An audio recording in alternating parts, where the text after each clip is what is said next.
morning, everybody. I just want to thank first the Accelerate team and all of you for showing up every week in these sessions. I know it's a lot of work, but it gives me a lot of hope. And I know the more that I seek opportunities to grow and learn, even if I feel like I know everything, things improve over time. And I'm super excited to talk about this topic. This is probably my favorite topic about building teams. It's the most fun thing. And so I hope we can have fun as we discuss this together. So I'm going to share my screen here.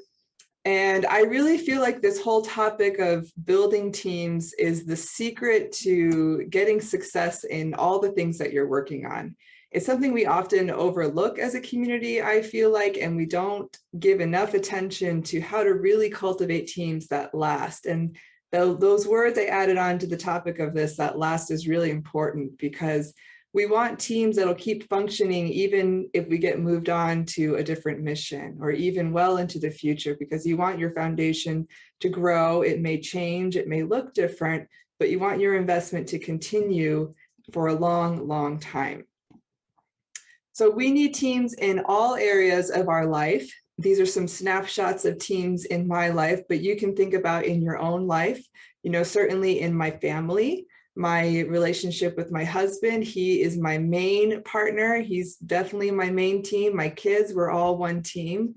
I can think about teams that were very formative in my life. If I had a positive experience on a team, it made me want to keep contributing my time. But if I had a negative experience on a team, I didn't want to keep getting involved in that area. This is, if you guys remember the weight team back in the day, that was very formative for me. And of course, also in our hobbies and the things that we love to do outside of public mission. This is me as a young teen in my dance days. And those were very formative experiences as well.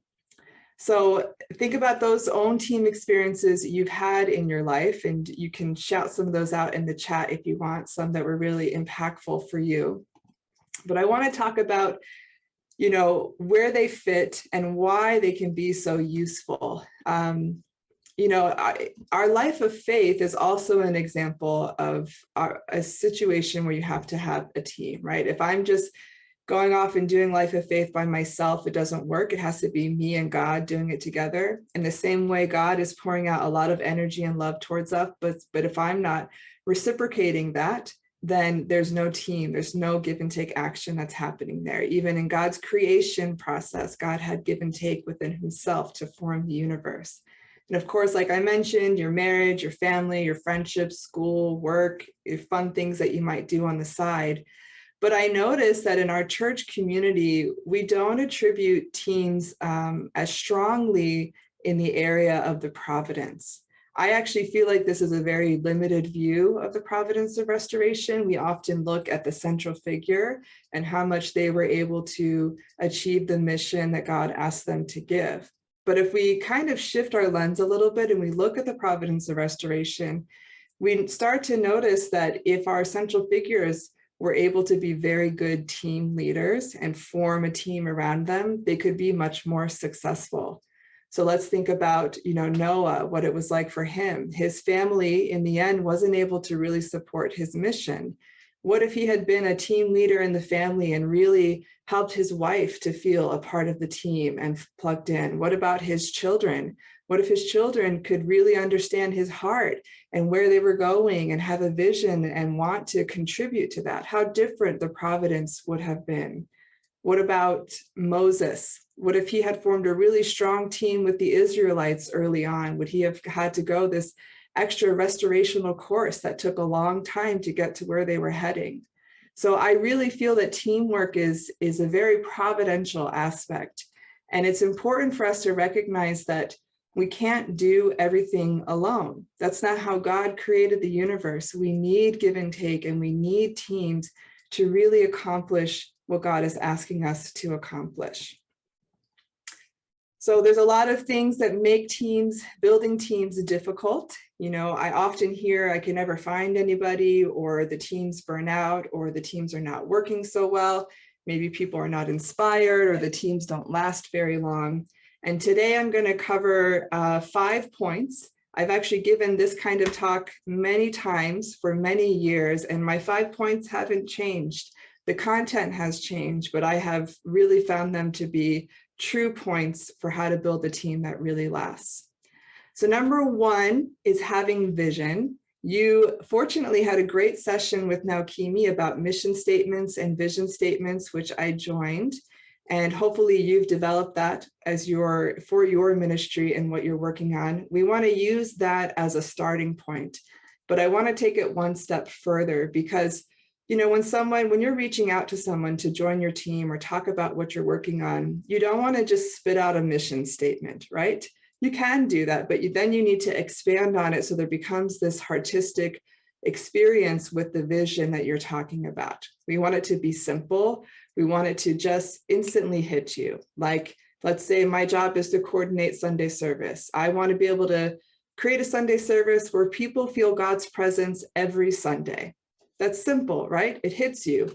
And your response to that hopefully is, oh yeah, I want that too. That way I'm creating a vision that people are excited about and they also believe in. Maybe I'm a youth pastor and I'm thinking about how to reach out to people to join my youth ministry team. And I can express it simply like, I want all the young people to feel the love of God and true parents when they come to youth group. Any person who's interested in youth will respond to that and say, you know what, I want that too. That feels meaningful. It pulls on the heartstrings of people. So they respond to that instantly and they know, I want to be a part of that too. People need to feel like it's worth it to invest their time. You have to pull on their heart. The second step here is about plugging people in. I really love this area of team building, and I feel I have a personal passion for it. And the example here is the picture on the screen where there's different outlets. And I don't know about you, have you ever had the experience where you have like one of the 3-pronged plugs with the 2-pronged outlet and you like try to stick it in there, it doesn't quite work, but sometimes if you're lucky and you like move the metal pieces, you can get enough of a current to maybe charge something. It works maybe in the short term, but it doesn't work in the long term, right? The strongest current comes when the plug is put into the correct outlet. And the benefit of that is it's a win-win situation. The right person is plugged into the right place. This is a mistake I see we making in our community very often, is all too often we're asking people to fill roles that they are not personally inspired by. And the result is that they burn out, or they don't want to volunteer again because they felt like they were used and it wasn't a good experience for them. You know, their experience with the team, if it wasn't positive, they will lose their faith in the power of teams in their church community and distance themselves. So this step of plugging people into the right place is really important, and I want to look into it a little bit more. When I'm starting from scratch, let's say I have a new mission or a new job or a new project I'm working on, I start with myself first. And these are the questions I ask myself is first, what can I do? What are the things that I can offer to this mission? What do I have covered? I know I'm very organized. I know I can stay on top of things. I know I can solve problems. And I make my list of what I can take care of. But then I also need to plan the areas that I need help with. I'm not very good at this. I need to look for people who can help, you know, design things or graphics or, you know, social media or websites, things that I'm not very good at. And I recognize what I'm capable of and what I'm not capable of. And it triggers me to realize, okay, I need a team. I need help to work on this project. And then with that list, I take time and I offer it to heaven. And the key here is to be very sincere and to be very clear with heaven about what you need, and asking God and spirit world, Heavenly Parent, I really need someone who can help me with this. Please show me who that person is, or please help me connect with that person. You know, promise that your eyes and your ears will be open to the people that God is pushing your way. And it's important that in that process, we don't rush the process. It takes time. You have to trust heaven. You have to continue to be sincere, and something will come. It may not come in the way that you wanted. Maybe it's not one person who can fill all of those roles. Maybe you'll realize that actually you need to shift what you're focusing on. And heaven will eventually provide, but it takes time for heaven to work. A simple example in my life recently is I realized I needed more babysitting in the afternoons for my youngest son, who's only in school in the mornings. And I just started putting it out to the universe and praying sincerely. And 2 weeks later, just randomly, one of the girls from my community texted me and said, "Hey, do you need any babysitting?" And I laughed and I responded, and I was like, "You're literally an answer to my prayers. Heaven did provide, it took some time." And the idea here is if you go through this process, you want to walk out of the experience with just, maybe a list of names or 1 or 2 people that you can begin to reach out to. This here is an example. It's like an extension of what I'm talking about here. If you make a list, maybe you like this version better. It's a have list. Here's what I do have on my team. Here's what I am capable of. Here's what is working. But I'm also going to identify clearly my needs, what I'm looking for, what I need help with. And you can make this list. If you have an existing team, you can brainstorm this list together. You can do this exercise together. And if you're by yourself, you can take some time to reflect by yourself and make this list. The end goal of this is you want to be able to have a list of people that you can begin to start talking to see if you can make a match between your haves and your needs. Now, an important step here is you need to get to know people in this process. A lot of times I see our leaders skipping this. And yes, we have something that we need right now filled, but we haven't taken time to actually get to know people. These are questions that I ask people when I'm getting to know them and seeing if they might want to join my team. What's going on in their life, their family, what other stuff do they have going on? What are they personally excited about? What are their skills? And I spend time getting to know them. I often will take somebody out for coffee or for a meal, or if we're really busy, we'll just schedule a time to talk on the phone, but I make sure to get to know them before I just jump to having them join my team. So here's an example. These are 3 people and I got to know them. Let's say Josh is really charismatic, he's funny, but I also notice he's a little forgetful and not so organized. Sasha is very organized and she's creative, but she's kind of shy and doesn't like big groups. And Kent is really smart. He's quick at solving problems, but he's going through a journey in his faith right now where he's not really sure what he believes in. So I've taken time to get to know these people. And now I'm going to look at my needs and decide, let's offer them an opportunity to plug in where they will feel most excited, that their skills are being used, their weaknesses are not being highlighted, and they can shine in the areas that they're good at. So Josh, is not so organized, but he's great on stage. So let's just ask him to be an MC and do what he's good at. Sasha is the opposite. She doesn't like to be on stage, but she's very organized. So maybe she could help me with communications. And Ken is a good problem solver, but he's still figuring some things out in his faith. So he probably isn't comfortable giving testimonies and things like that. So maybe he can help with tech and setup and getting things ready. And those are just quick examples of finding small ways for people to contribute where they're going to feel fueled and excited about what it is that they're doing. Now, let's say you already have a team. I chose this team because I figured they wouldn't mind me talking about us. And this is my, now Kimi was my boss as the director of VAM with Taza and I. And of course, we had Lena and Yasu and things developed. But at some point, it was the 3 of us kind of traveling and doing workshops together. And,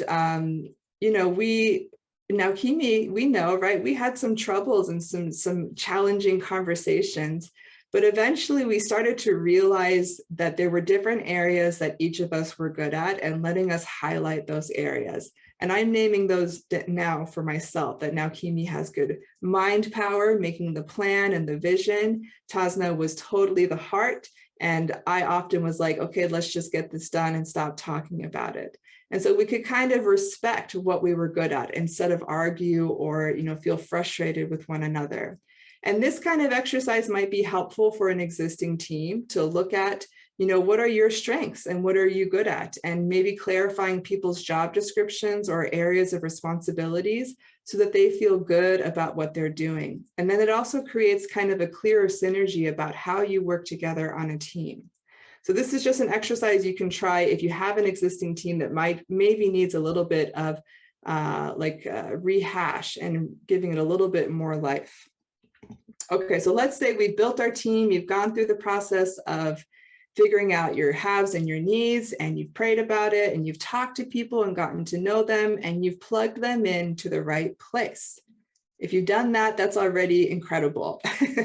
But teams take consistent effort to give them life and to give them energy and to have them last well beyond a short-term project. And so these last 3 steps are about that consistent effort.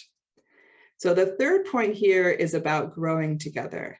And I really love this area because it allows creativity in creating moments where you can grow together.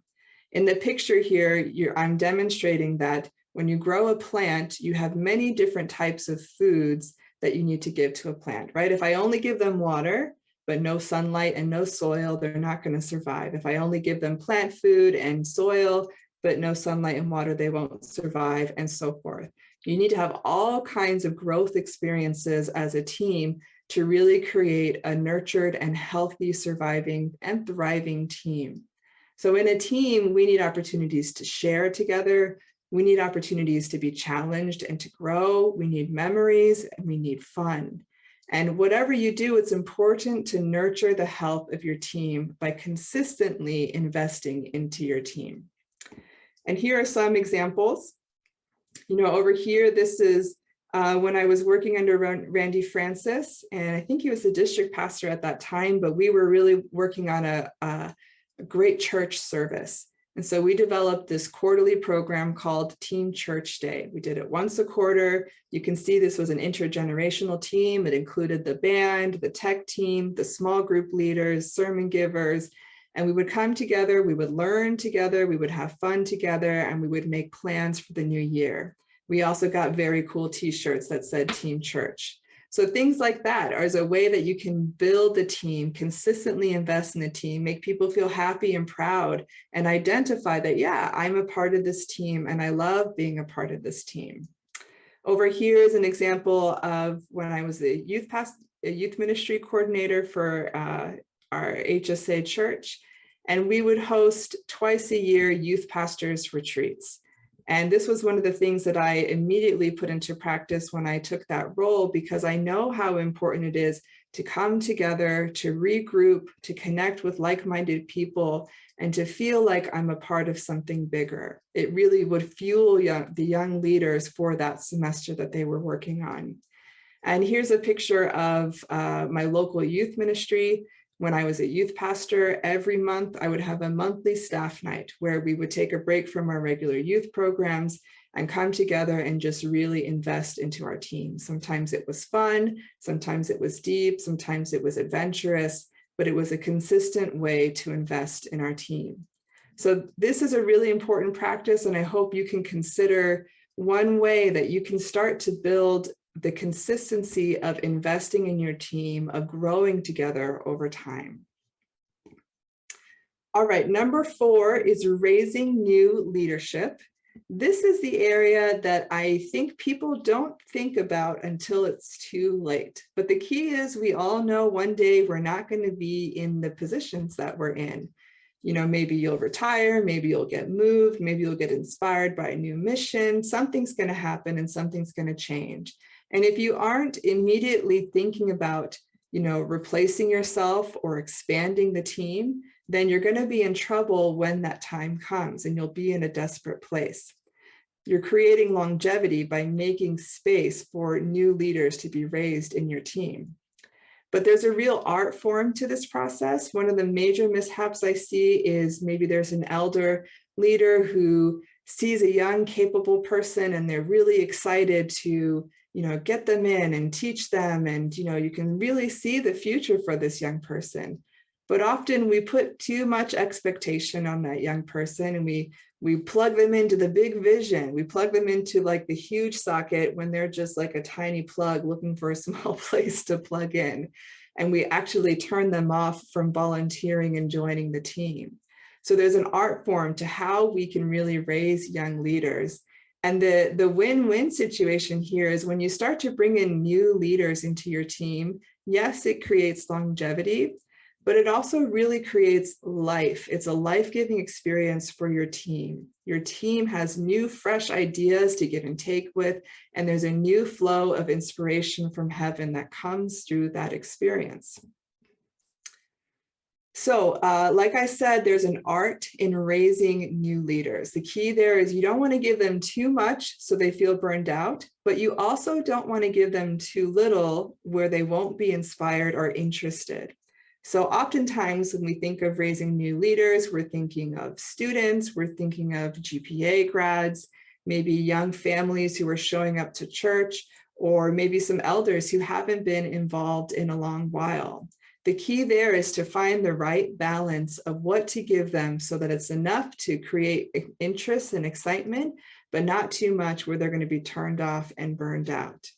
In this picture here, this is an example of a program I worked on when I was a youth pastor, which we called the apprenticeship program.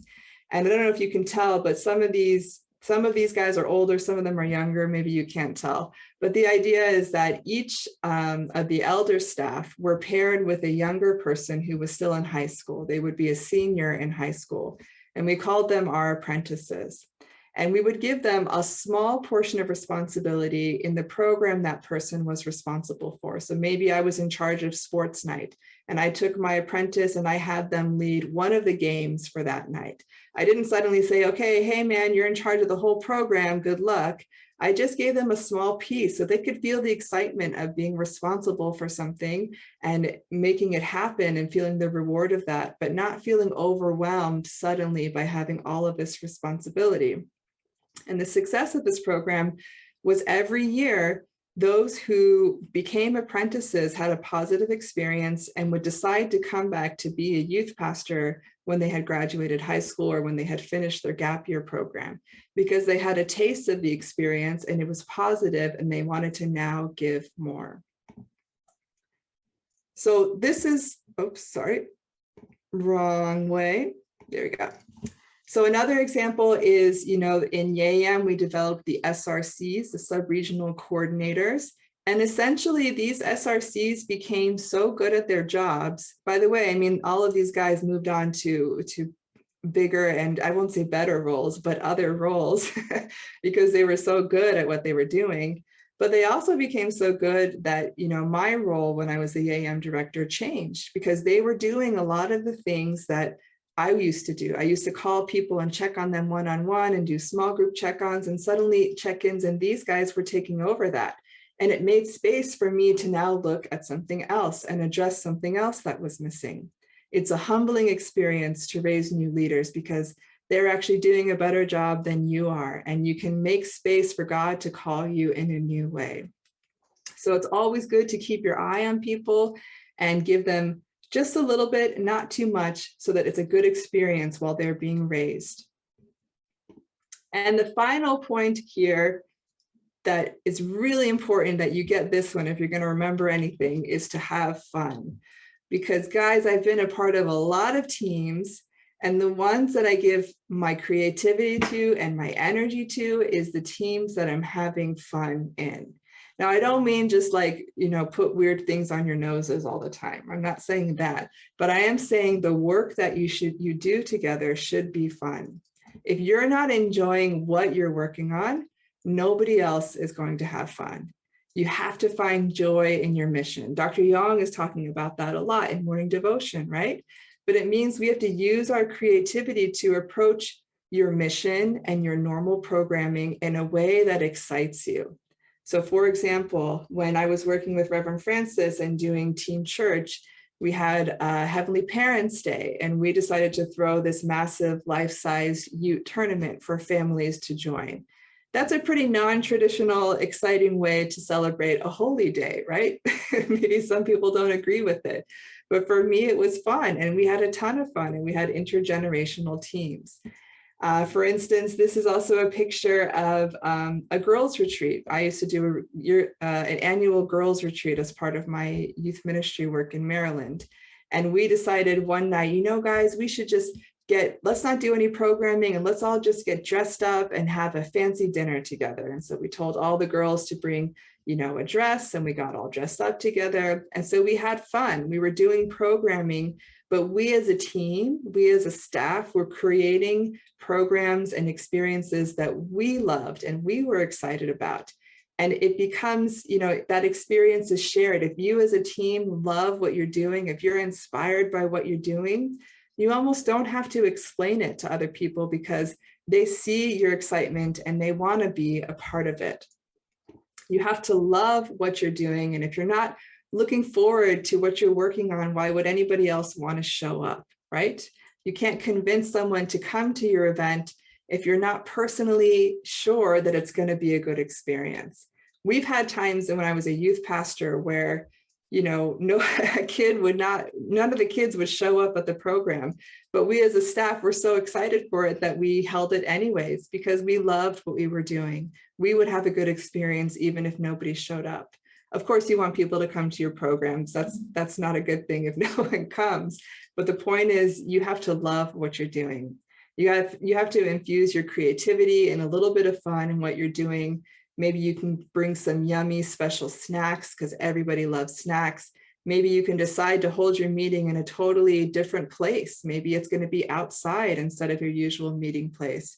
Maybe you can add a game in the beginning or have everybody wear something silly like, a Hawaiian shirt day, something like that. Or maybe you want to look at your whole program and recreate it so it becomes an exciting experience for you. So, missions are tough and you do sometimes have to do drudgery work and see it through and not give in. It's not always fun, but there are plenty of opportunities for us to bring our fun and excitement to what it is that we're doing. The more that we love what we're doing, the more my team will love what we're doing, and the more those who join our program will love it. So I want to do at the end here, I'm going to just show you a case study of how I applied this because I have to make sure I'm practicing this myself, right? And I'm going to do a case study on launching YCLC, which was really not the most organized process, but I realized we did use these 5 points. So number one, when we were launching this, we had to have a clear vision. And I can remember now Kimi and Jermaine and I had many brainstorming sessions about what that meant. And the clear vision was we wanted a network for young clergy to connect to what ACLC was doing because that wasn't really developed at the time. And step two, plugging people in.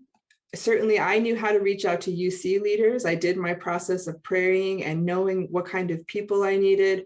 Jermaine was a part of that. I needed someone who could, speak to clergy with passion and understood their language. And I needed somebody who was organized. So I got Sancha in on it, but we also needed clergy. And so we went to Dr. Rouse and asked him for specific names, and he connected us with 2 young clergy, and we could all be plugged in the right spaces. In the growing together aspect, I started to realize that our weekly meetings were not enough. We would have Zoom meetings every week, but the energy was not growing. It wasn't getting exciting. And so a few weeks before we did the actual launch of YCLC, we had smaller prayer breakfasts and a prayer lunch in New York, and we brought our whole team together. And we had some growing experiences. We got everybody up at 5 a.m. to do a prayer around Prudential Center. And it was a long, grueling day together and education the next day. So we had a lot of fun too. I mean, don't get me wrong. We definitely went out to eat and we laughed and they walked around New York City at night together. So we had these growing experiences that absolutely formed our team. I remember the 2 young clergy after that experience were posting on their social media about what a positive experience it was to be engaging with this kind of team. Raising new leadership. When we launched YCLC is when we immediately grabbed Joshua and he emceed that program. And soon after he joined the YAM team and I asked him to begin working on YCLC, and look what happened. I replaced myself with a much better version of myself. And then of course, having fun. We made sure in the launching of the program that we had a great band so everybody could just dance and sing and clap together. So the key here is, these 5 steps are all kind of representing different areas, and it can be overwhelming to look at, and it's okay. Maybe you can't accomplish it all at once, but when we're developing teams, we want to have this broad view of the lifespan of a team, not just simply getting it together or not just getting the mission done, but what is the lifespan and the life experience of that team. So again, the 5 points are having vision, plugging people in, growing together, raising new leaders, and of course, having fun. Your homework this week is to make a list of your needs and your hopes for your organization or whatever ministry you're working on, and to then, through prayer or discussion with your team members or with others, to try to make a list of candidates that you think might be interested in joining your team. And what I will challenge you is on your time, if there's somebody who really stands out to you, is to schedule time to go out and have a coffee date with that person, discuss with them, get to know them, share the inspiring vision that pulls on the heart, and see if you can find a match between your needs and their passions. Now, one last point I'm going to make here is if there's not a match, please don't push it, okay? Sometimes there's not a match and that person can't fit in the team, and you can offer it to them, say, what do you think? Are any of these interesting to you? And they might say, you know what, it's not. And you could say, no problem. I'm sure we'll have an opportunity to work in the future, and I loved getting to know you. We don't want to force anybody into an outlet that is not a good match for them. And for your discussion today, based on this topic, I want you to be able to discuss teams that you've enjoyed being a part of and that you haven't enjoyed being a part of, and which aspects did these teams have that they were utilizing, and how did those impact you? So thank you, everybody, and I'll pass it back to you, Respect.